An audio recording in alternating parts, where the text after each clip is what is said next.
بعد از اینکه ما یاد گرفتیم چجوری در مورد حرکت کنیم، حالا باید یاد بگیریم چجوری آبجکت هایی به صحنمون اضافه کنیم یا تغییراتی در اون اعمال کنیم. قبل از اون 2 نکته رو میخوام برای شما بیان کنم. اولین نکته این هست که شما زمانی که دید پرسپکتیوی داریم ممکنه به هم ریختگی در پرسپکتیو شما ایجاد بشه که با نگه داشتن کلید کنترل و اچ شما میتونید در واقع از راستای عمود اچ یا های از راستای عمود در واقع نظمی رو به کارتون اعمال کنید،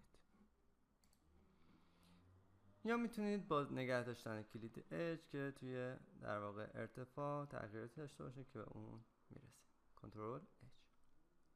با استفاده از کلید او شما میتونید یک چرخشی رو حول صحنتون داشته باشید. به عنوان مثال این در واقع ساختمون رو من انتخاب میکنم، تارگت مصمم به روی اون هست و زمانی که کلید او رو نگه دارم میبینم که حول این ساختمون میتونم چرخش داشته باشم.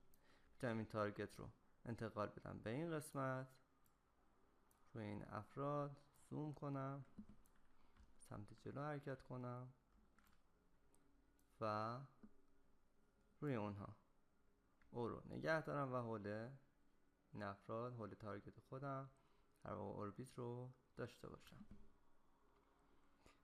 همچنین من با چرخوندن اسکرول موس به سمت عقب و اسکرول موس به سمت جلو میتونم زوم این یا زوم اوت رو انجام بدم. من با نگه داشتن کلید اسکرول یعنی دایره موس به سمت پایین میتونم به صورت پن جابجایی رو توی محیطم داشته باشم. کنترل اچ رو میزنم، میبینم چه تغییری در راستای عمودی ما ایجاد شد. به عنوان مثال نگاه کنید، اینها به صورت عمود نیستن. زمانی که کنترل اچ رو میزنم این خطوط کاملا به صورت عمود در میاد و ما یک دید مناسبی برای کارمون داریم. خب این مباحث رو یاد گرفتیم، میریم سراغ این که چگونه بخوایم یک فضایی رو وارد محیطمون کنیم، یک چیزی رو وارد محیطمون کنیم و چجوری بتونیم در اونها تغییرات اعمال کنیم. دقت کنید این فضای ورودی ما هست. ما میخوایم در این صحنه یک سری آبجکت های ماشین قرار بدیم. چیزی که گفتیم این هست که برای قرار دادن آبجکت ها ما به این بخش مراجعه میکنیم. دقت کنید به بخش آبجکت ها، بخش متریال، لندسکیپ و ویدر بخش جدایی هست که به اونها اشاره میکنم. وارد بخش آبجکت میشم. بعد از اون اعلام میکنم که کدوم یکی از این در واقع مباحث رو میخوام به در واقع کارم اضافه کنم. من وارد بحث ترانسپورت میشم و مباحثی که مربوط به ترانسپورت هست رو انتخاب میکنم. ترانسپورت به منظور جابجایی. بوتا، قایق ها رو میتونم داشته باشم، اتوبوس ها رو میتونم داشته باشم، ماشین ها رو میتونم داشته باشم، همچنین مباحث دیگه. زمان ها رو ببین یا با استفاده از در واقع اسم اونها هر کدوم از چیزهایی که میخوام رو سیو کنم. خب من این رو پاک میکنم، دوباره میرم روی آبجکت ها و من خب به عنوان مثال یک ماشین رو انتخاب میکنم. زمانی که انتخاب میکنم با کلید پلیس آبجکت میتونم اون رو قرار بدم توی محیطم. میبینم ماشین روی این صحنه نشسته که مربوط به جابجایی و حرکت ماشین ها هم طبیعتا اشاره میکنیم و در مورد اونها بحث میکنیم.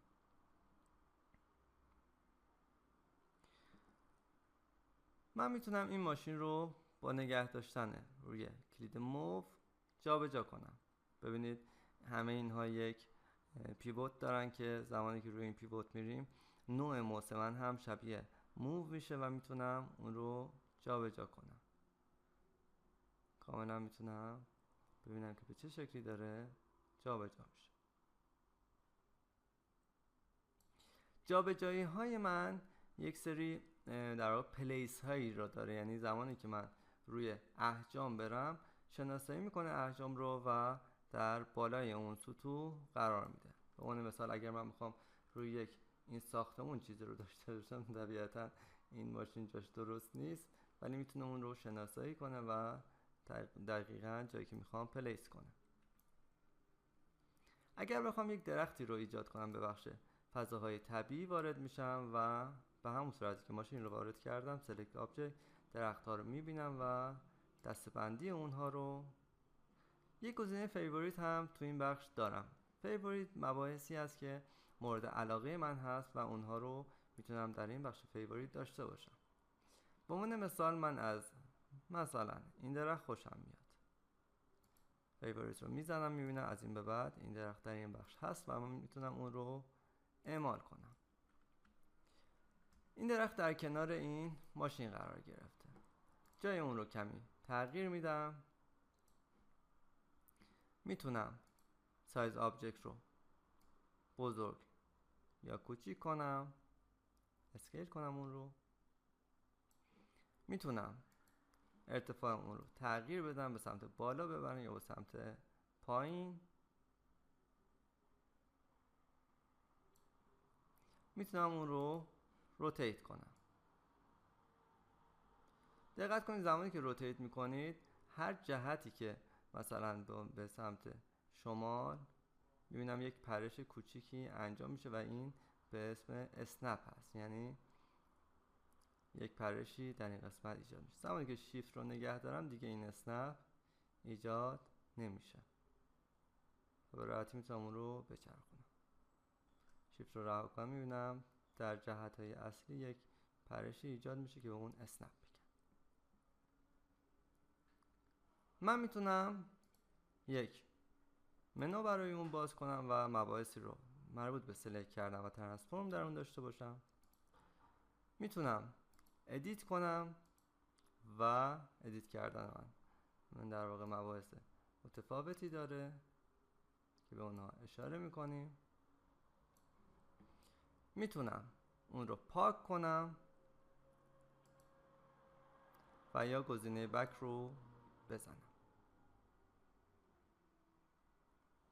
خب تا این بخش ما با گزینه های دسته‌بندی ها، پلیس آبجکت، موو، اسکیل، روتیت و تغییر ارتفاع آشنا شدیم. با گزینه کانتکست و ادیت آشنا شدیم، منتظر مجموعش رو باید بررسی کنیم. با گزینه دلیت هم آشنا شدیم که میتونیم به چه صورت یک گزینه رو پاک کنیم. مباحثی که میمونه الان باید اشاره کنیم در این بخش ها سلکشن در واقع موو هست. دقت کنید اگر من بخوام چیزی رو انتخاب کنم وارد سلکشن میشم. خب در این بخش من در واقع سلکشن رو داشتم و میتونستم به عنوان مثال برای موو کردن اون رو انتخاب کنم یا چیز دیگه ای رو انتخاب کنم. به عنوان مثال روی ماشین برم و ماشین رو انتخاب کنم و موو کنم یا اسکیل اون رو تغییر بدم، یا روی گیاه برم و گیاه ها رو انتخاب کنم. میبینم زمانی که روی گیاه برم گیاه ها انتخاب میشه که میتونم اونها رو موو، روتیت، اسکیل یا هر کاری انجام بدم. میتونم انسان ها رو در واقع تغییرات رو درش اعمال کنم. به عنوان مثال یک انسان در اینجا وجود داره. برای اینکه من بتونم این انسان رو سلکت کنم، روتیت کنم یا کارهای از این قبیل روش انجام بدم باید وارد بخش مربوط به اون بشم. زمانی که یک انسان سلکت میشه یا میخواد جابجا شه من نمیتونم وارد بخش درخت یا فضای طبیعی باشم و انسان رو به هیچ وجه سلکت کنم. خب حالا که من یه تعداد زیادی فضای طبیعی دارم میخوام چند تا از اینها رو با هم انتخاب کنم. برای این کار من میتونم کنترل رو نگه دارم و کلیک درگ هر چیزی که پیوت اونها انتخاب شد رو بگیرم. میبینم تعداد زیادی سلکت شده. من میتونم این تعداد زیاد رو روتیت کنم، میتونم ارتفاع بدم، میتونم اسکیل کنم یا موو کنم. زمانی که انتخاب شد میتونه این تغییرات درش اعمال بشه. میبینید تعداد زیادی جابجا میشه. پس مبحث مهمی هست که من میتونم گزینه‌های زیادی رو با هم انتخاب کنم با کلید کنترل. اما زمانی که دقیقاً روی سلکشن قرار میگیرم، من گزینه‌های مثل پوزیشن و نحوه قرارگیری جاها که با چه مشخصاتی در واقع قرار بگیره یا چه فیلترهایی برای سلکت کردن اعمال کنه. دقت کنید، مبحث بسیار مهمیه که ما میتونیم اون رو در واقع به راحتی یاد بگیریم. من یک بار به صورت خلاصه این مبحث رو، چون یه خورده شاید گیج کننده باشه، توضیح میدم. زمانی که بخوام من چند تا گزینه رو موو کنم، روتیت کنم، اسکیل کنم یا هر کاری دیگه براش انجام بدم، چیکار میکنم؟ به عنوان مثال این گزینه ها درخت هستن، میام روی درخت، کلید کنترل رو نگه میدارم و حالا محیط طبیعی و اونها رو انتخاب میکنم. حالا من میتونم اینها رو اصلا پاک کنم، یا میتونم ادیت کنم، یا میتونم موو کنم، یا میتونم اسکیل. خب اگر بخوام یک درخت رو با یک ماشین جابجا کنم چیکار میکنم؟ میام در بخش خود سلکشن. توی سلکشن یک فیلترهایی برای من اعمال میکنه. به عنوان مثال من میگم درخت ها سلکت نشن، میبینم ضرب در روی میخوره. یا ماشین ها انتخاب نشن، میبینم دیگه ماشین رو نمیتونم انتخاب کنم. یا خونه ها انتخاب نشن، افکت ها انتخاب نشن. هر کدوم از این چیزایی که میخوام انتخاب بشن رو یا نشن رو فعال یا غیر فعال میکنم. بعد میام کلیک درگ و انتخابم رو انجام میدم. میبینم نیاز به نگه داشتن کنترل نیست، چون توی بخش سلکشن قرار داریم. به این صورت اونها رو سلکت کنم و جابجا کنم، یا ارتفاع به اونها بدم، یا هر کار دیگه‌ای که میشه براشون انجام داد. برای اینکه از سلکت خارج بشم، من میتونم گزینه تی سلکت آل رو بزنم و از سلکت خارج بشم.